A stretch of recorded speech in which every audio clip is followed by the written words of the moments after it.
Aditi Rao Hydari. Other than the fact that you have a very sexy name, you're an absolutely beautiful woman, and so many people have been excited about you being here for Anokhi 13.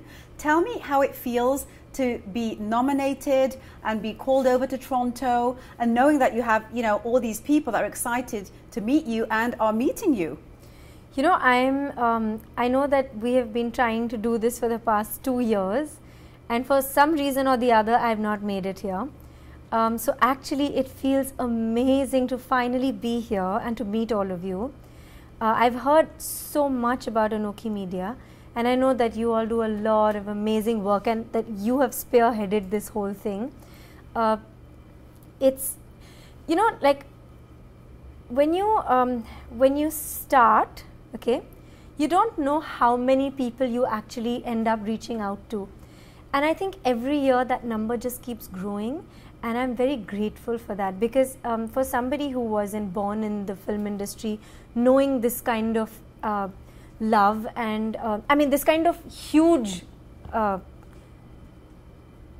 this mass love, if I can call it that. Absolutely. It feels just incredible. And to come here to Toronto, and I know that there's a huge love for Indian cinema here. Yes. It's probably the greatest outside of India. I think so, yes. I've seen a bit of it in Vancouver when I was fairly new in the film industry, and I know that I'm going to see some day after, and I'm looking forward to that. I can't tell you what, it's such an amazing feeling to feel that kind of love. So yeah. Yeah, Toronto, it's funny because a lot of people come to Toronto and, you know, they're always really shocked at the amount of adulation there is for Bollywood cinema, for Indian art. And oftentimes they experience it more when they're coming to Toronto International Film Festival and they're premiering a movie, and all of a sudden, even TIFF is shocked at the amount of fans that come out just to get a glimpse of, you know, the stars from Bollywood. And, you know, I'm always fascinated by how much support our community here in the West gives, you know, our fraternity for films back home in India. Why do you think that, you know, that you guys get so much support outside of India? Like, what experience have you had? I mean, you're very active on social media. You have mass following, right? And people are always reaching out to you. What kind of, you know, vibe or, you know, energy do you get from people outside of India, which is probably different than what you get from people in India, right? You know, that's a really good question, because I'm again fairly new to social media as well. I stayed away from it. Like I've been at this, I mean, I've been working in the film industry for about 5 years, almost 6 now. So the first couple of years, I didn't feel comfortable. I was on Facebook, I had my little private page, and then I got onto Twitter and stuff. And I was just telling somebody, like literally 2 hours ago, that I feel that there tends to be, you know, back home, the judgment is a little harsher.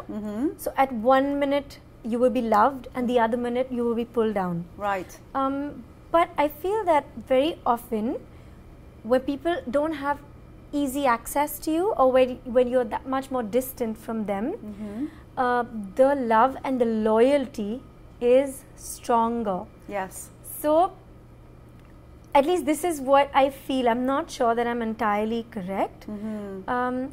But I guess it's because people back home are that much closer to you, so it's easier for them to love you and then also pull you down, because there is that kind of proximity, so they feel that much closer. But when you are, you know, when you're away, that person just, it's like how when you go and visit your grandparents, they will never say anything to you, right? And the grandparents that you live with, they'll scold you and love you. So I think that's what the difference is. And I mean, I'm putting it very naively maybe, but this is what I feel. So if they love you, then you could do no wrong. Especially when, and the kind of messages that you get from people from Canada, from Turkey, from all over, it's just, I can't even believe that they actually know who you are, that they watch your work, that they follow your work. And they stick up for you. It's quite amazing. And you know what's a great thing, Aditi, is that they are actually kind of like your army. Yeah. Right? I call it my Twitter. I have a hashtag Twitter army. Yeah, do you?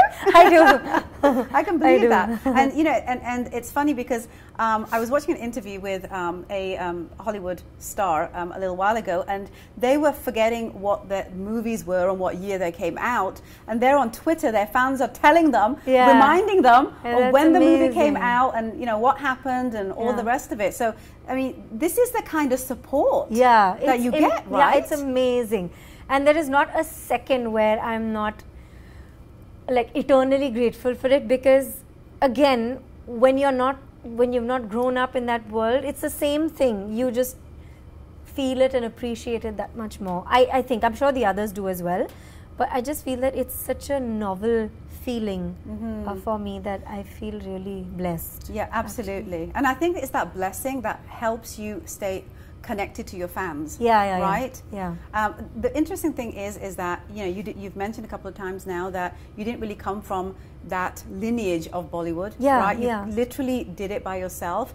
Why? Why would you want to, you know, tackle this animal, you know, this monstrous animal known as Bollywood that is like a fraternity? And if you look at it, right, you know, generation after generation after generation of, you know, grandfathers to sons to, you know, it's in the family that they keep supporting each other and they keep in the industry. And so it's hard to enter that fraternity. But you decided to make that decision.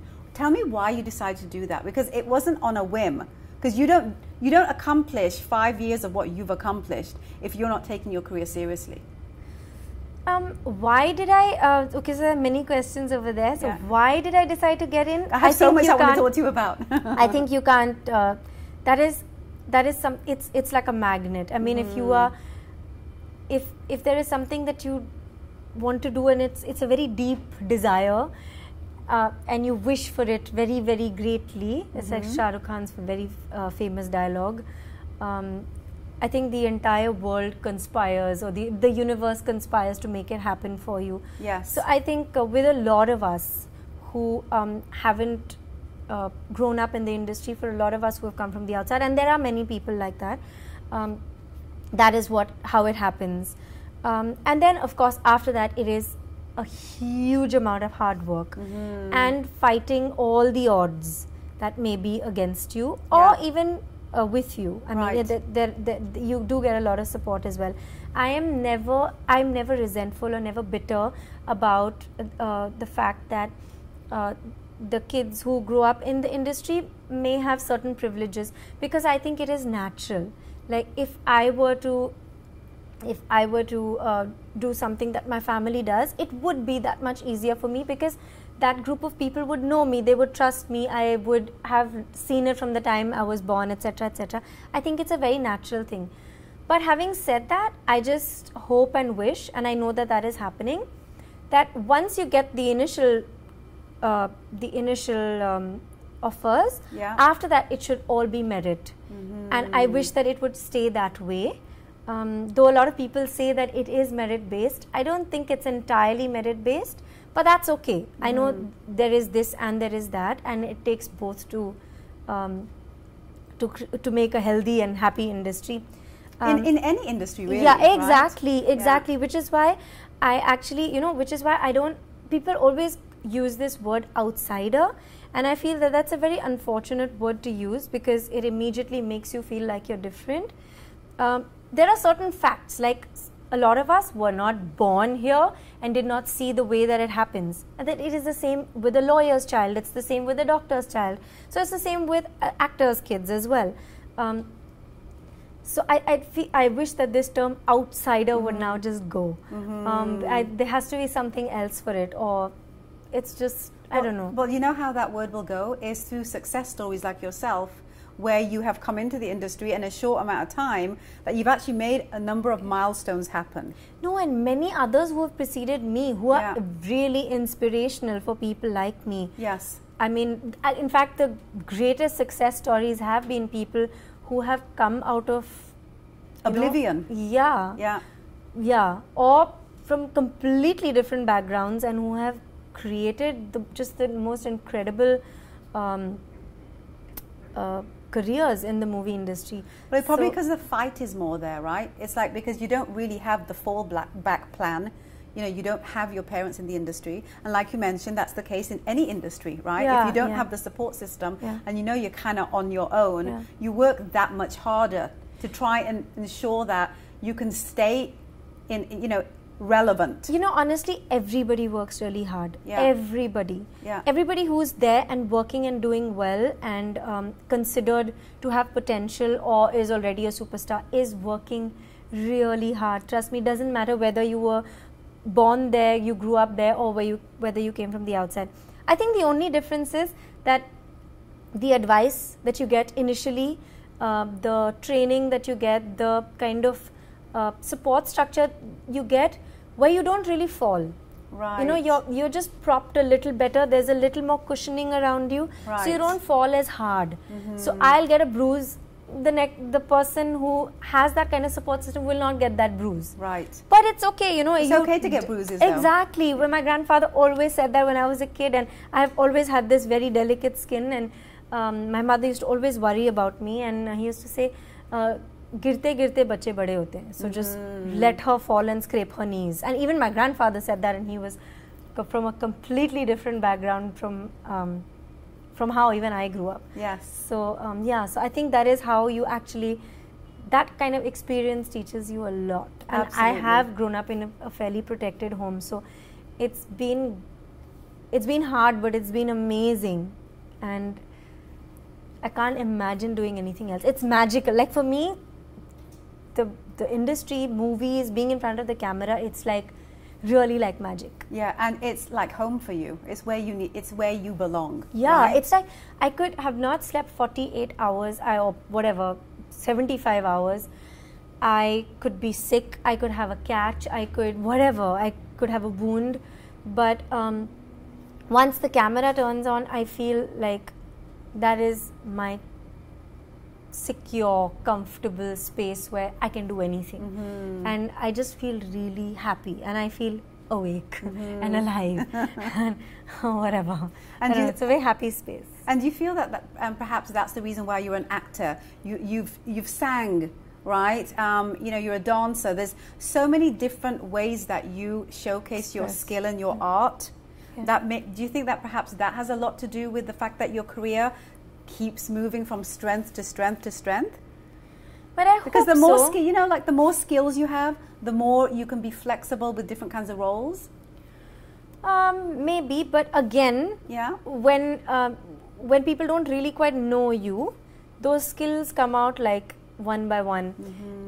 So when people know you, and if you're a child of the industry, then somebody will make a film to showcase all these talents that you have. So I think with girls like me, it's like, oh, you can sing. Oh, she can dance. So people don't really know that because it's not been showcased. Got it. But again, it doesn't matter because one day, ultimately it does come out slowly. Yes. But again, I don't think I've done enough of that. But yes, I'm sure it helps. Like, it's very difficult for me to say because singing and dancing is so much a part of my DNA. I have literally, I don't even remember my life without it. So and that's probably why you're so natural in front of the camera, though, Aditi. What do people say? Come on. Yeah, but I feel very comfortable in front of the camera. Yeah, and so I don't know why or what or how. Well, I think it shows, though, right? It shows. It's because when you're home, when you're in a place that you call home, right? You just let your guard down, basically. Right? Yeah, absolutely. Yeah. So you've been in movies with some incredible actors. Yeah. No one is bigger than Amitabh Bachchan. I mean, like, you got to talk to me about that experience. I've been dying to ask you, what was it like working with Mr. Bachchan? I mean, it's so difficult actually to put that into words, and I've had a very hard time where I was doing promotions for Wazir, and even before that when I had signed the film, and this is a question that a lot of people would ask, and I would feel so foolish saying anything because it's Mr. Bachchan. Right. I mean, what can you say about him? But it is just like being in the same space as him and breathing the same air as him, that itself is a blessing. Yes. But he is just I mean, apart from the fact that he's a legend and an icon and just the most incredible actor, what I really found amazing and what excited me was that he's just the most incredible person. He's so loving and so encouraging, and he's got this twinkle in his eyes always, this very mischievous twinkle, and he's really incredible. I find it very difficult to say more, because you can write books about a person like that. Volumes. Yeah, exactly. Did you learn anything about him that perhaps you didn't realize until you actually started working with him? You know what I mean, right? Yeah. Like we have this image of people, and all of a sudden we get to partake, you know, in some life's journey with them. With you, it was in this movie. Did you, pick up on anything and think, oh my God, wow, I didn't know that this was who he was, or this is how he is? Yeah, so, he's the kind of person who, when he walks into a room, you just want to stand up. You want to go and take his blessings. You want, he has that kind of aura. But what I saw, and this is again something, because I've grown up around artists and I've been dancing since I was a kid, etc. I always used to hear this, that dancers never grow up. Dancers are always children. Actors are always, artists are always children. They've always got that childlike. But it's something that, that I just heard. But then, so when you see somebody like him, you feel that, oh my God, it's true. That childlike openness and that excitement for your work after having worked for so many years. He still has it like it's the first day on set. Yeah, and right? I find that when you actually see that, and again, you subconsciously kind of know that, oh, okay, this concept exists. When you see it, it's like, oh my God, yes, this is really true, and it's so amazing to see it. It just gives you goose flesh. It's get goosebumps when you see somebody like that, working like that. Absolutely, so, yeah. Absolutely. Again, you can't say one thing. There are 8 gazillion things that I can keep saying, but yeah. Absolutely. So I read that you're going to be starring as the modern day Chandramukhi. Tell me about that. Yeah. I'm excited to know a little bit more about that. So I actually, that is Sudhir sir's film, Sudhir Mishra's film. I started with him with Ye Sali Zindagi, and I'm working with him again. So he's actually making this film which is inspired by characters from Devdas. It's not Devdas at all. Okay. It's just that the characters, he I think finds those characters very interesting, and he's written a very political drama using the core characteristics of these characters. So I wouldn't in fact even call her a modern day Chandramukhi, but yes, she is inspired by that character. Her name is Chandni. She's actually a business school dropout who then gets embroiled in this whole world of politics and power, and I don't want to tell you too much about it because we've not even started promoting the film. We've just about finished all the work on it. Yeah. But it's why should anyone want to watch it? Maybe I'll answer that question. I think because if you know Sudhir Mishra's work, I think that would answer that question, because he doesn't do anything. What I find very incredible about him is that when you see a scene, you imagine it a certain way, but how he conceives that scene is something else. So it always puts you on edge. So when you're watching, it's so unexpected that you get drawn into it. And I feel that his characters are like that, and his story is like that. It sort of takes you on this journey, and it takes you with these characters into this world that is so convoluted and so true. It's a very political world. And these characters are beautiful but flawed as well. I actually thought that he would want me to do Paro, because I thought that would be the obvious one. But he was like, no, I want you to do this. So, which is why I was really interested to see what he would do with it. Yes. And were you happy with the outcome? I haven't seen it yet because I've been shooting. I've been away shooting, but I have got a lot of calls from people about it. So I'm keen. I'm really eager to see it myself, just to see like what has he done. Yeah, absolutely. Yeah, absolutely.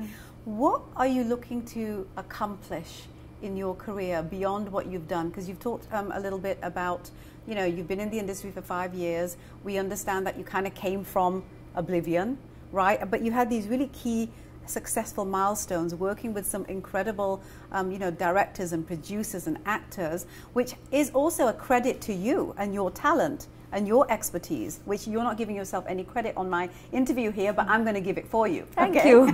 It's easier when it happens that way. Yeah, exactly. But your work stands for itself, right? In a short amount of time, you've accomplished a lot, right? If you think about how many years it actually takes to be able to get the kind of success you've had in terms of the credibility of the people that you work with too, right? Yeah. What are you looking for next? Like, what is this next 5 years going to look like for you in your mind's eye? You know, when I started, I don't think I was very, I knew what I wanted to do, and I used to say I want to do good work, I want to do good films, I want to, you know, I used to, this is what I had in my head. But now I've kind of, you live and you learn. Yes. And like you said, it's a difficult industry. It's tough to figure it out, and whatever it's like every day you learn something new. But today I'm very, very certain that directors make films. Mm-hmm. It's not a set of actors that make this film absolutely wonderful. Of course, actors are amazing, and they give a lot, they give their sweat and blood to the project, etc. But that film is made by a director, and it's his vision, and of course the scriptwriter and the editor and all of the entire team that makes it. Mm-hmm. As actors, we breathe life into that vision. Absolutely. So for me, I'm very, very focused today about how I want to work. I want to work with certain directors, and that is my goal and aim. And of course, not just be in a film with a director and be sweeping the floor at the back. Yes. But like, unless it's a really important role. No, what I mean is, like, you know, like sometimes you can also feel, I just want to work with this person. I don't care what I'm doing in it. I want to be a part of this project. But that is also fun to do, but that's fun to do as a one-off. Right. But my main focus is to work with people who I respect and I admire, mm-hmm. whose work actually lasts beyond their years, my years, many generations' years. Yeah, lasts beyond time. And like Satyajit Ray. Yeah, like memorable. Absolutely. Which, you know, Raj Kapoor. And characters that, and of course, that also means that then you do characters, that you embody characters that people take home with them in their hearts. Yes. And that is something like memorability and love, that unconditional love, which I feel for certain actors. I want that. Mm-hmm. I really want that. Mm-hmm. And I hope that I can do it. I'm working towards it. And like I said, the aim is to work with these incredible directors, and hopefully because no I'll one's an be able island. to do it. No one's an island, right, Aditi? At the end of the day, you have your skill set, but you need many other people with their skill set. Exactly, to bring that out. Yes. Because I can put on the light in my bathroom and do the greatest scene. But if that amazing person doesn't conceive it a particular way, doesn't capture it a particular way, doesn't edit it a particular way, how is anybody going to see that, oh, this girl can do this way? Right. So, which is why I really believe that it is so important as an actor to work with these wonderful directors. And I see that is the most, like, that is what I want to do. That's your next 5 years, right? Yeah. I have my wish list, and I hope that it happens. Absolutely. I'm determined to make it happen. But you're a Scorpio, so of course you are. Oh, yeah. This is true. Right? Yeah. Like, you don't mess with a Scorpio. So I have to ask you something, because I've been sitting here chatting with you, and one thing came to my mind. Has anyone ever told you that you look like Audrey Hepburn? Yes? Have you been told? Okay. Am I the first? Tell me I'm the first. No. I have been told. Actually, my mother, when I was little, my mother's college friends used to tell me that she looked like Audrey Hepburn. and now I look exactly like my mother. So, but I never said this because I was like, how can I say this? So, no, and I've never like thought about it, but so my mother, to me, my mother looked like her, and looks like her. And then somebody on Twitter put this photograph of her and a photograph of mine and a photograph of hers, and that picture got picked up by a lot of people, and I can't tell you how happy that made me. Of course. Because I was like, okay, this is the world's ultimate compliment. Yes, it totally is. So yeah, I was really excited. But you do kind of embody the vibe and the aura of this woman, right? I mean, she had a classic beauty. It was simple beauty. She was very much into, you know, simple, you know, ways of taking care of themselves and herself and being healthy. I know that's a big part of who you are. Yeah. Right? I yeah, mean, that's true. Talk to me a little bit about yourself from a beauty perspective. I know that you're very, very particular about what kinds of, you know, ways in which you look after yourself, as well as the kind of products that you will or will not use, right? Let's tell people why you actually look like this. It's because there's actual science that goes behind, you know, what you do for your beauty regime. Yeah, it's and more it's simple. Instinct, I know it's simple, but it's something that a lot of people don't realize. I mean, you know, there's people like me who put all this like Bollywood makeup on, and there's all this kind of stuff happening, and then there's people like you who I really admire, who in their simplicity are so elegantly beautiful. Oh, that's really, thank you so much. That's really sweet. No, but I mean that. Thank you. I'm so My mother honest. will be very happy to hear what you're saying. So tell me, like, give me a couple of tips of what you do from a beauty perspective. Okay, I'm a dermatologist's nightmare. Let me just start by saying that, because when I'm asked when anybody asks me what my regime is, I don't know what I say. So they just, like, I was on a panel recently, and the dermatologist was just like holding her head like this, and she caught me later and said, okay, never say that again, but whatever it is that you're doing is fine, but just don't say that again, because everybody will go, like, won't know what you just said. So actually I have to thank my mother for this, because she, from the time that I was very little, put me onto this whole natural, you know, go the natural way. Whether it was even medicine, I was always taking either homeopathy or Ayurveda, or being taken to the acupuncturist or whatever, even as a child.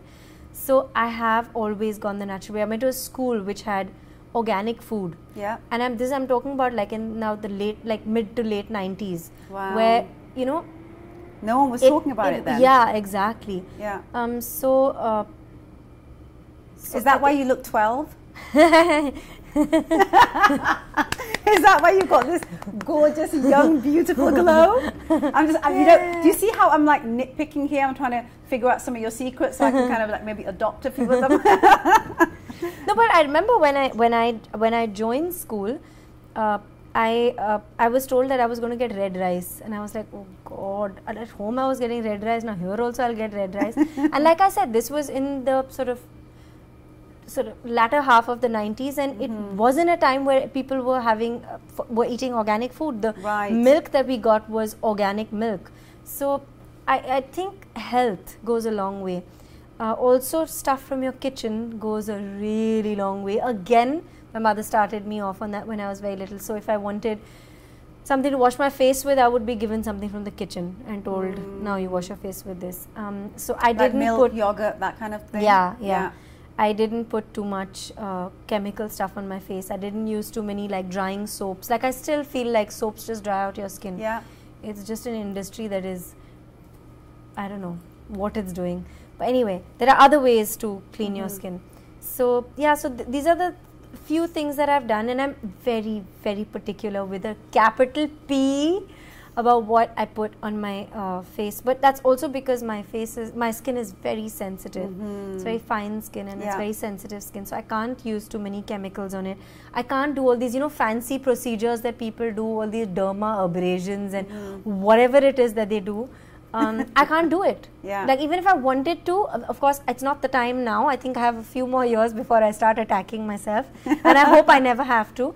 But I can't do it. So I will have to go the natural route forever. Thanks to my genes. But it's working for you, sweetheart. Thank you. Absolutely. Thank you know, it's been such a pleasure chatting with you. I'm really excited about the fact that we were able to connect and, you know, divine timing had it that this was the year that we were meant to, you know, work together and have you come out and celebrate you. And, you know, I just, in such a short, and I keep saying this because I'm so overwhelmed at this fact that in such a short amount of time, you've actually done a number of really, really interesting, important things with your career, which really is setting you up for doing some magic in the next 5 years. I hope so. Right? I hope so. As they say, aapke muh mein ghee shakkar. Yeah? Oh, thank you. You blessed me. What are some of the dream directors that you'd want to work with? Because I know it's important for you that you work with, you know, the kinds of people that inspire you. When I say inspire, I also mean like literally kick my ass. Yes. And challenge me and literally push me over the edge. Those are the best. I love them. So, Sanjay Leela Bhansali, Vishal Bharadwaj, Shujit Sarkar, Zoya Akhtar. It's actually a very long list, and our generation is very privileged that it's such a long list because there's so many incredible directors that we can work with. Anand Rai, another person who I love, and have you the worked biggest with any one of your the dreams? Ones that I just mentioned. Yeah, the dream directors. Yeah, at the moment, in fact, I am working with somebody who, you know, and I can say this, I think, pretty easily for every actor in the industry today. I think everybody wants to work with him. And as a kid, I would watch his films. I would watch like Manisha Koirala, and I would be like, one day I want to be there. This is Mani Ratnam. Oh, and of course. I got a call from their office recently, and I literally slapped myself and pinched myself, and I said, is this really happening? And even on set, like sometimes I would just look up at the heavens and say, thank you. Oh. Thank you. There were days where all I wanted was my bed. I just wanted to sleep 7 hours. But just that thought of being back on set with him and the crew and working was just, it was like a drug. Yeah. No, I hear you. It was just incredible. Yeah. And I'm going back for my second schedule fairly soon now. It's very, very tough. It's grueling, but I can't even describe to you how blessed I feel to be working with him. I really get this sense, Aditi, with you. I'm sitting here and chatting with you that you really are a firm believer in envisaging your future. Like, you know, if you can see it, you can believe it. If you can believe it, you can make it happen. That's true, actually. I really believe that it happens. And I really believe, I have a lot of faith, and I also believe in magic. So do I. Here, girlfriend. Absolutely.